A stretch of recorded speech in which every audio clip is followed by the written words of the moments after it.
እንዴት ናችሁልኝ? የምወዳችሁ እና የማከብራችሁ ውድ የቻናሌ ቤተሰቦች ሼር፣ ሰብስክራይብ፣ ላይክ እያደረጋችሁ አበረታቱኝ።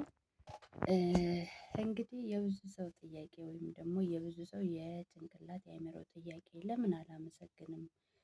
የምስጋና ህይወት ለምን ከኔ ራቀ? እና በቃ ሁሉ ነገር የማየው ነገር የምሰማው ነገር ሁሉ ነገር ውስጤ እንዲማረር ነው እንጂ እንዳመሰግን ውስጤ አይፈቅድም። ምንድን ነው በቃ ማለት ይሄ የሁላችንም ጥያቄ ይመስለኛል። እና እንኳን አይደለም እኛ ብዙ ነገር ብዙ ፈተና ያሳለፍን በህይወታችን ብዙ ነገር ያሳለፍን ተውና ትንንሾቹን ወጣቶቹን ገና ምንም እንትን ያላላቸውን የህይወት ፈተና ያላዩት ልጆች በጣም ነው የሚያስጠላው። ጊዜው ሲያስጠላ ጊዜው ምናምን ይላሉ በልተው ለብሰው ዘንጠው እንደኛ እንኳን ምርጥ ስልክ እየያዙ ማለት ነው። እንደኛ ጊዜ እንኳን አይደለም ስልክ እንኳን አይኖረንም ነበር፣ እኛ የለንም ነበር። እና ብዙ ትውልድ ብዙ ወጣት ብዙ ሰው ምስጋና ከአንደበቱ ርቋል ወይ ደግሞ ምስጋና ከህይወቱ ርቋል። እና ለምንድን ነው አይታየንም? ብዙ ነገር በቃ እንድናማርር ነው እንጂ እንድናመሰግን አይታየንም። እና ምንድን ነው ይሄ ነገር?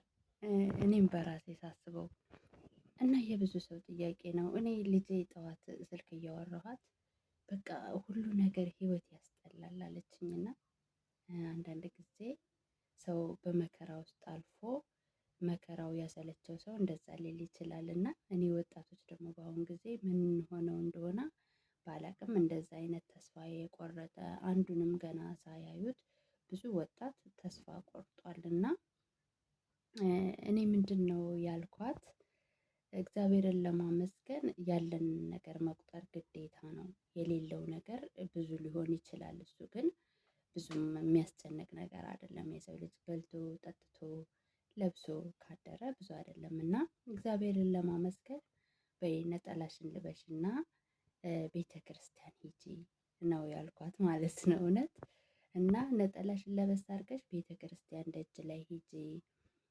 የሰው ልጅ በልቶ የማይጠግብበት ጊዜ ቢኖር አሁን ነው። እና ሰው እግዚአብሔርን ለማመስገን ከፈለገ ወይ ሐኪም ቤት ወይ ደግሞ ቤተ ክርስቲያን ሐኪም ቤት ሄዶ ለምሳሌ አንድ ሰው በኦክስጅን ስንት ብር እየከፈለ እንደሚተነፍስ ካያችሁ፣ እንደገና ደግሞ እግር የሌለው መራመድ ሰርቶ መብላት እየፈለገ በአንድም በሌላም አካለ ጎደሎ የሆነ ሰው አለ። እና ሰው እግዚአብሔርን ለማመስገን ግዴታ እንደዛ መሆን የለብንም። እኛ አካላችን መጉደል የለብንም። የሆነ ነገር የሆነ ችግር እንዲደርስብን የለብንም። ለምሳሌ ሰርተን እያደርን ነው፣ እግራችን እጃችን ይሰራል፣ እስትንፋሳችን ይተነፍሳል። ሰው በህይወት እንደውም ከኛ የሚያመሰግኑት እግዚአብሔርን ከኛ የሚያንሱ እንደገና ደግሞ በአንድም በሌላም የሆነ ማለት በአካላቸውም ላይ ምናምን እንደዛ አይነት ሰው ነው እግዚአብሔርን የሚያመሰግን። እኛ አካላችን ሙሉ ሆኖ ለብሰን እያደርን ለብሰን እየተራመድን ጫማችን እያደረግን እግዚአብሔርን ማመስገን ለምን አቃተን?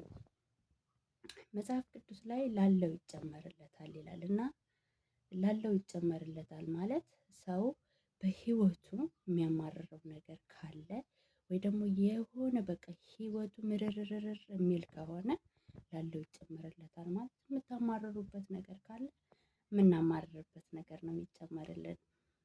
እንደገና የምናመሰግንበት ነገር ካለ ደግሞ የምናመሰግንበት ነገር ይጨመርልናል። እግዚአብሔርን ለማመስገን ብዙ ነገር መጻፍ እንችላለን ማለት ከሌለን በላይ ያለንን ብዙ ነገር መጻፍ እንችላለን። ማለዳ ተነስተን ቀናችን እንዴት ነው የሚያስጠላው ብለን ከምንጀምር አቤት እግዚአብሔር ምሕረት ብዙ ነው፣ ደግሞ ነጋልን፣ እንደዚህ በተከበበ ከተማ እግዚአብሔር ምሕረቱን አበዛልን እና ይኸው ነጋ ብለን ብንጀምር ቀናችን ያማረ ይሆናል። እና የብዙ ህይወት የብዙ ሰው ህይወት እውነት እኮ ነው። ያው የሚታየው ነገር አያማርርም ማለት አይደለም። የሚታየው ነገር በጣም በቃ አላል እንደው ጆሮ በሌለኝ የምንልበት ጊዜ ነው። እና ያ ነገር ይሄንን ነገር የሳበው ግን ይሄኛው ምሬት ይመስለኛል። እኔ አስታውሳለሁ ጤፍ ጤፍ ኩንታል 3 ሺህ ብር ነው ምናምን ሲገባ በስመ አብ ተባለ። በቃ አገር ጉድ ተባለ። ጤፍ ተወደደ።